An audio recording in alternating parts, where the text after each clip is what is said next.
아마 김세윤 목사님도 옛날에 이런 이야기를 한 번 한 적이 있는데 그리고서는 거의 매장됐습니다. 제가 제 기억으로는. 매장 안 됐나요? 건재하시는데 그러니까 한국에서 매장 그 뒤로는 한국에 거의 안 오는 것 같아요. 네.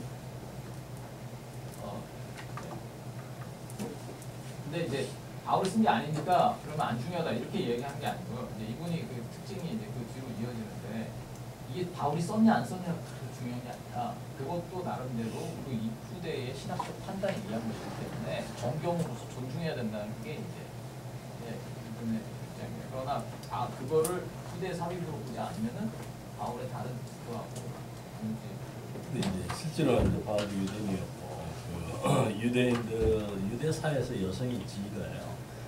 우리가 보통 생각하는 것보다 굉장히 높아요. 일단 자녀에 대한 교육권이 남성보다 훨씬 우월하고 또 남편이 자기의 와이프를 굉장히 높입니다. 실제로. 그래서 이제 우리가 이제 구약에 나와 있는 그 스크립처를 보고 이제 그걸 유대 사회에서 굉장히 권위주의적이다 이렇게 얘기하는 거는 유대 사회의 단편만 이해를 하는 거예요. 이 여성 권위가 굉장히 높아요. 실제로. 요거하고 어떤 관계가 있는지 모르겠지만 잘 보이게 바울이 쓴 게 아니라고 하는 걸 약간 방증하는 말씀인 것 같아요. 그 얘기가 87년에 고등필이라는 사람이 자기 주석을 처음 얘기했어요. 이 사람이 이제 텍스처 사본 연구가인데요. 사본이 그 본문이 거기에 있는 것도 있고 후대에 있는 것도 있다. 다른 위치에 있는 것이 있다라고 얘기해서 이제 처음 제안을 했는데 이 사람이 사본 연구 전문가니까 상당히 이제 실증 영향력이 큰 거예요. 그래서 크게 두 가지 견해예요. 외부에서 들어왔다는 견해. 지금도 이제 이 판이 나왔는데 그것 우리말로 번역돼서 나올 거예요. 여전히 그 견해를 지지하는 사람도 있고요. 이렇게 후대에 삽입됐다는 건 가장 쉬운 해석 방법이에요. 잘 이해하지 못하면 후대 삽입됐다 이렇게 하면 되는 거니까 그건 해석학적인 좀 게으름 아니야? 라고 비평하는 사람이 있고 그 안에서 그 고린도 교회 안에서 특별한 상황에 대한 바울의 그러니까 일반적으로 보편적으로 그 여자에 대해서 가르치지 말라 이런 얘기 잠잠해라가 아니라 그 상황에서 특별히 방언과 예언과 관련한 여자들이 소위 말해서 예배질서 어그러뜨리는 것에 대한 특별한 바울의 얘기다라고 해석하는 경우도 있어요. 네. 이 사람은 이제 전자를 취하는 거죠. 해석학적 다양성. 방금 말씀하신 게 이제 첫 번째 상황 여기 이제 네 가지 설명인데 그 중에 이제 첫 번째 설명이 예배를 방해하는 발언, 그 당시의 어떤 특정 상황에 대한. 근데 이제 그 뒤에 그거에 대해서 이게 받아들여질 만하지 않다고 이분이 이야기하는 거는 바울이 근데 상당히 일반적인 상황으로 이걸 또 거기 특정하지 않고 있다. 이렇게 얘기하면서 그런 지가 네? 소매 끝으로 이렇게 아, 네. 아니. 그 다음에 이제 2장은 뭐 이제 아까 말씀드린 것처럼 이제 바울이 쓴 게 확실하게 있고 그다음 이제 그 미서적 저작들이 있다 이야기 하는데 거기에서 자기는 에베소서와 목회서 시는 2세대 바울 계열 기독교의 산물이라는 작업 가설을 선택할 것이다. 이 작업 이 작업 가설이 사실은 저한테는 이제 약간 충격적이었는데 그러나 또 생각해 보면은 이때는 지금처럼 누가 썼냐가 그렇게 중요한 시절이 아니었을 수 있거든요. 예. 그 논리로 얘기를 해요. 네. 근데 되게 재밌는 표현이 있어요. 디모데전서에 죄송합니다. 누구 바뀌어도 들어요? 이 얘기가 왜 나왔냐면 그 1830년도에 그 앱스 바워라는 독일학자가 이 얘기를 처음 얘기해요. 어떤 컨셉이냐면 헤겔의 변증법을 같은 학교에 있었어요. 그래서 헤겔의 변증법 정반합을 가지고 신학 성경의 그 역사를 다 재구성하려고 했어요. 일단 이제 역사적 예수하고 부활의 예수는 부활을 안 믿었으니까 부활의 예수하고 교회가 만든 예수하고는 구분을 하는 거예요. 구분해서 유대 기독교 중심의 바울, 베드로를 중심으로 한 유대 기독교가 반이고요. 반대이고, 그러니까 그 안티테시스고요. 그 다음에 그 정이 뭐냐면 테시스가 바울을 중심으로 한 영을 중심으로 한 바울결의 헬라 기독교. 이 헬라 기독교가 이제 정이고 메인이고 유대 기독교가 반. 그래서 이 합친 게 뭐냐면 그 합이 목회서신이라는 거예요. 그리고 그 목회서신과 관련된 책이 사도행전. 사도행전은 2세기 작품이고 목회서신 뭐 이런 것들은 이제 그 나중에 그 캐톨릭 교회 조직이 들어 있으니까 후기의 상황을 반영한다 이렇게 생각을 했습니다. 그리고 또 하나 주장한 게 뭐냐면 4개만을 인정했어요. 이 사람이 4개만. 그래서 로마서하고 갈라디아서하고 고린도 전후서 4개만 인정했는데 왜 4개만 인정했냐면 갈라디아서하고 로마서는 이신칭의가 있기 때문에 그 사람이 이제 바울이 쓴 거 안 쓴 걸 나누는데 그 결론이 그 이유예요. 이신칭의가 있느냐 없느냐가 중요하다. 그러니까 이신칭이 있는 게 바울이가 없으면 바울이 안 쓴 거다 생각했어요. 그럼 고린도 전후서는 시기적으로 가깝지 않느냐 이렇게 생각했습니다. 그 다음에 학자들이 한번 문을 여니까 확 열어져서 13개 바울서신 중에서 지금 이제 추린 게 7개. 7개는 바울서신이고 나머지 6개. 그래서 에베소서, 골로새서, 데살로니가 후서, 그다음에 목회서신 3개를 바울이 안 쓴 것으로 본다라고 하는 게 이제 요즘 학자들이 많은 게 아니라 이제 나누어져 있어요. 그 사람들이 하는 가장 중요한 이슈가 뭐냐면 신학이 다르다는 거예요. 신학. 그다음에 용어가 다르다 이런 건데요. 어느 하셨습니까? 한 사람의 특징적 문체를 알려면 많은 양의 데이터가 필요해요. 동의하시죠? 그러니까 많은 양의 데이터가 필요한데 바울의 그 데이터는 그 양을 그 양이 이게 바울 것이다 아니다 충분하지 않다는 거예요. 이 얘기가 이제 그런 언어학적인 사고가 없는 19세기에 나왔던 것이고요. 또 하나 신학적인 이신칭이나 주요 바울의 신학이 없다 하기 때문에 이건 아니다라고 얘기하는데 그럼 바울의 신학이 뭐야? 이게 여기 말하는 통일성인 바울의 신학이 있을까? 아니면 일반적인 교회 특정한 상황에 대해서 특정 문제를 해결하려고 했을까? 이 논쟁이 이제 벌어지기 때문에 바울 신학의 중심 주제가 있을까? 이제 이게 논쟁이 있는 거예요. 그래서 이제 요즘의 얘기 뭐냐면 대결교회 상황에서 사실 이제 특별한 단어 하나만 나오는 단어가 많기 때문에 바울이 안 쓴 거다 얘기하는데 만약에 그게 그 교회의 특정한 이슈였다면 일반적인 얘기를 안 쓰지 않겠냐는 거예요. 예를 들어서 이신칭의가 이슈가 아니면 굳이 이신칭을 쓸 필요가 없다는 거죠. 종말론의 이슈가 아니면 쓸 필요가 없다는 거예요. 그게 요즘 일반적인 생각이고 요즘 이거 나온 이후의 생각이에요. 그래서 이제 데살로니가 전서하고 후서하고 저도 많은 말씀을 요것만 하나 더 하고요. 데살로니가 전서하고 후서하고 차이가 있는데요. 일단 구조가 달라요. 종말론이 있는데 그러니까 편지 오프닝이 있고 편지에 마리가 있고 클로징이 있어요. 일반적으로 3개를 한다면. 근데 메인 아이디어는 마디에 써요. 일반적으로. 근데 바울은 그 뒤에 윤리적 권면 부분을 따로 넣어요.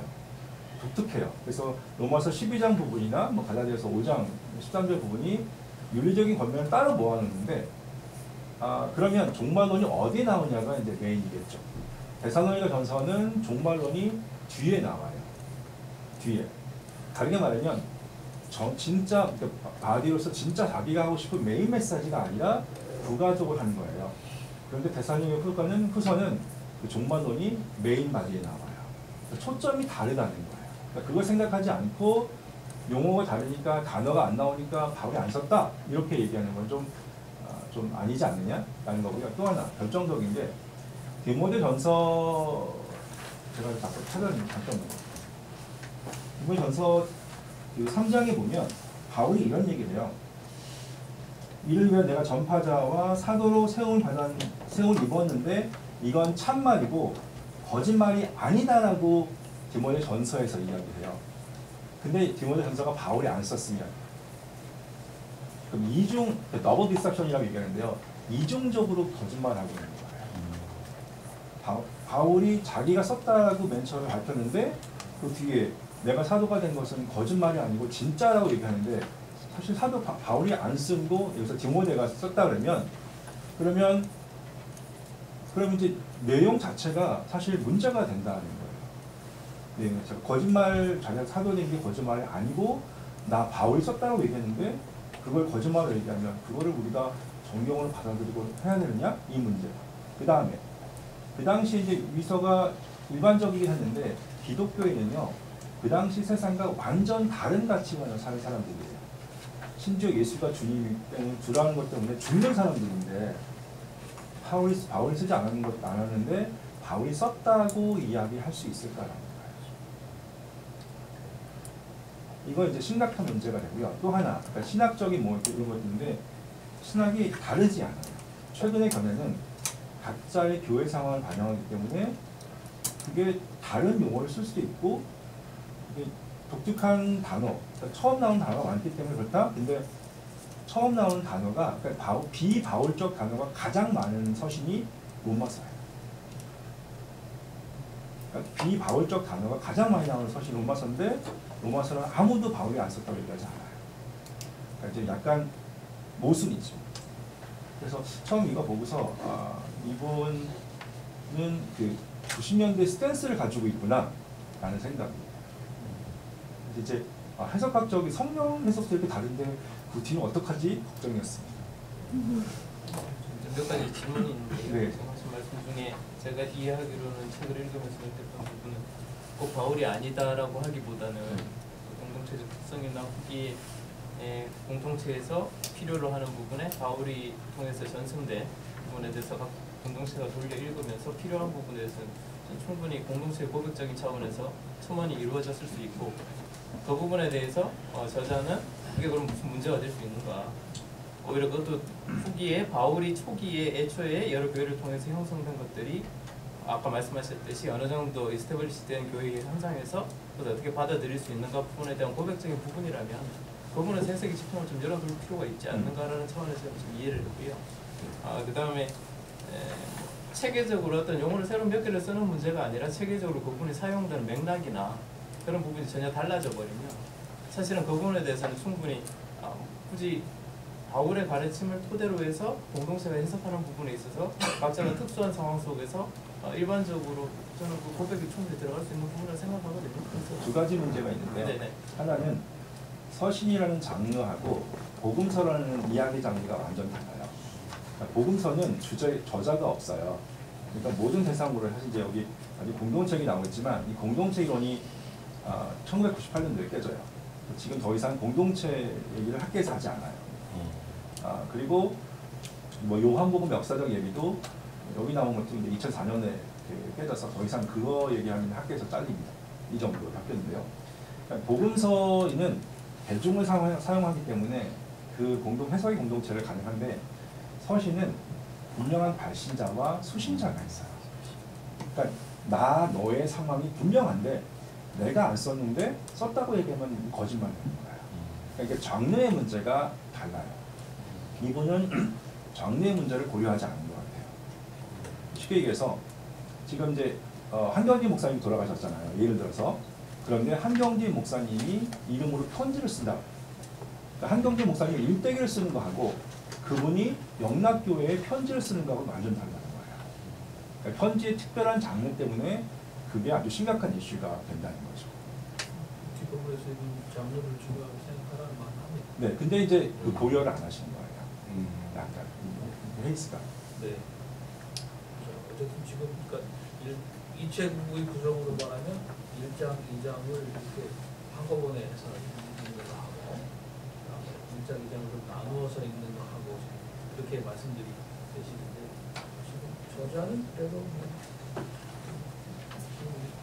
조 교수님 말씀하신 요약하신 입장으로서 글을 쓰고 있는 것 같습니다. 교수님 마무리하시는 게 어떠세요? 네, 그 부분은 사실은 뭐 제가 쓰기는 많이 써놨지만 별로 제가 앞에 말씀드린 거랑 다름이 됩니다. 그러니까 에베소서에 보면은 이제 개별교회 상황에 대해서 별로 얘기를 안 하고 굉장히 이제 포괄적으로 이야기를 하고 있습니다. 하는 면에서 그러면서 이례지향적 묵시의 소망이 상대적으로 억압된다. 지금 이제 이미 이제 교회가 어느 정도 이제 되어 있는 상황에서 곧 종말이 올 것에 대한 어떤 그 긴장감이 약간 떨어져 있다. 그 이야기를 하고 하고 있어요. 그래서 이제 교회의 목적이 하나님의 우주적 설계를 드러내고 주의 능력을 세상에 확장하는 것. 근데 이제 개별 교회의 어떤 그런 문제들에 대해서보다는 우주적 교회에 대한 이야기를 더 많이 한다. 이야기하고요. 디모데 전서도 이제 하나님 가족의 행동 방식에 대해서 이야기를 하는데 이거는 그 바울 계열 윤리 전통이 발전하면서 초기 기독교의 동말론적인 긴장감을 그렇게 하면서 좀 더 바울의 비전을 적용해서 그냥 적용하고 있다. 그냥 주어진 전승을 그대로 받아들이는 이후로라고 이야기를 합니다. 제가 그러니까 저는 그러니까 그런 연구들이 더 이제 이루어져야 되겠지만 분명한 그런 아까 지금 말씀하신 것처럼 그 분위기의 차이는 분명히 있는 게 아닌가.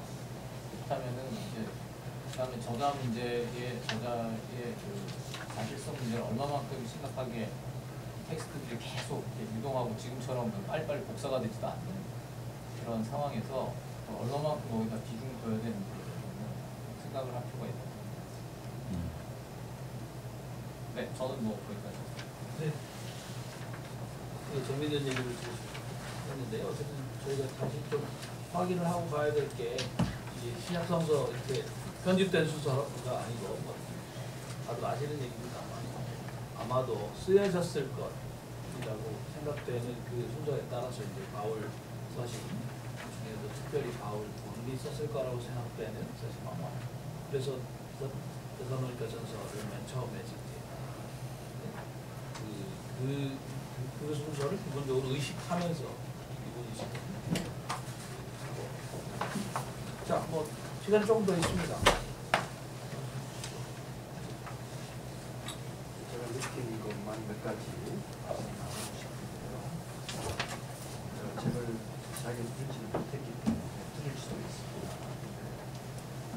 바울의 서신 속에 들어가 보면 신학과 윤리 사이에 엄격한 구분을 잇기가 어렵다. 그렇게 처음에 나왔을 때 성경이 조금 이해가 안 되는 것 같아요. 과연 로마서 중요하게 되고 있거든요. 1장에서 11장까지 시간적인 내용으로 나왔고 12장으로 들어가면서 그럼으로라는 바울의 유명한 윤리적인 내용들이 잘 표현이 되어 있습니다. 그렇게 이분이 말하는 이유가 특별히 무엇인지 물론 이제 서로 긴밀하게 얽혀 있다는 것은 이해가 되지만 최소한 로마서라든가 갈라디아서라든가 그 바울의 서신의 패턴이 주로 그렇게 되는 걸로 저는 이해하는데 이게 크게 중요한 문제는 아닐 수도 있지만 제가 조금 연구하기가 좀 어려워서 그 다음에 이제 에베소서가 아니고 그 다음 페이지에 후속 발음 공동체의 그리고 전서 13장 사랑이 나오는 컨텍스트를 방언과 연결을 시켰는데 제가 볼 때는 방언도 중요하지만 더 중요한 것이 유니티라고 생각합니다. 방언이 유니티를 깨뜨리기 때문에 그 대안으로 사랑을 강조하는 것이고 그래서 바울의 제가 느끼기에는 바울이 개척한 모든 교회들은 유대인으로만 개척된 교회도 없고 이방인으로만 개척된 교회도 없고 항상 유대인과 이방인들이 함께 공동체를 이룬 교회였거든요. 그래서 모든 바울의 서신에 유니티에 대한 권면이 꼭 나옵니다. 어떤 바울 서신을 읽어봤는데 그래서 제가 이해한 고린도 전서 13장은 고린도 교회가 당면한 가장 심각한 문제가 뭐냐? 그게 분열이거든요. 하나됨을 지키지 못하는 것에 대한 바울의 가장 그 안타까움이 가장 잘 드러나 있고 좀 강하게 좀 견책도 하면서 그렇기 때문에 이분이 사랑은 오래 참는다는 말부터 시작하거든요. 결국은 그 고린도 교회가 하나됨을 회복하기 위해서 가장 중요한 것이 사랑이고 그것이 결국은 유니티를 지킬 수 있는 솔루션이라는 걸 강조하는 것으로 이해했고요.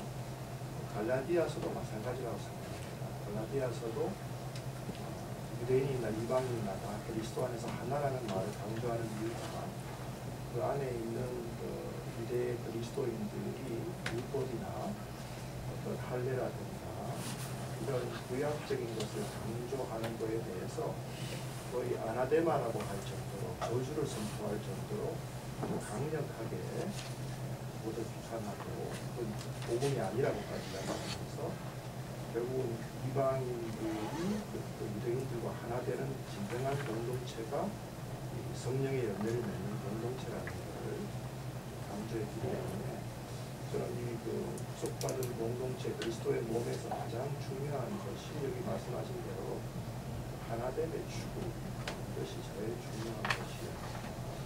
그렇게 생각을 했습니다.